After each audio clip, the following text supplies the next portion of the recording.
Hey, what's up guys? So in this video we will see how to enable dual SIM ask settings on any Vivo phone. Now, if you have two SIM cards on your smartphone, but when you call someone, it will use one SIM card as the default SIM card for calling. And if you want to disable this option and if you want your smartphone to ask you every time which SIM card to use for calling, just go to your home screen and open the settings app.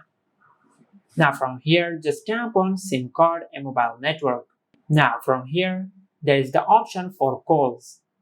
Now from here, you can set which SIM card to use as your default SIM card for calling. Now, if you want your smartphone to ask you every time which SIM card to use, just select Ask Every Time.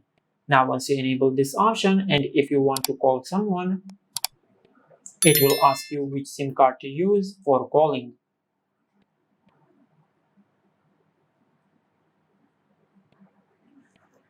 And this is how to enable dual SIM asking settings on any Vivo phone. If you found this video helpful, please like the video and subscribe to our channel and hit the bell icon to get notified when we upload a new video.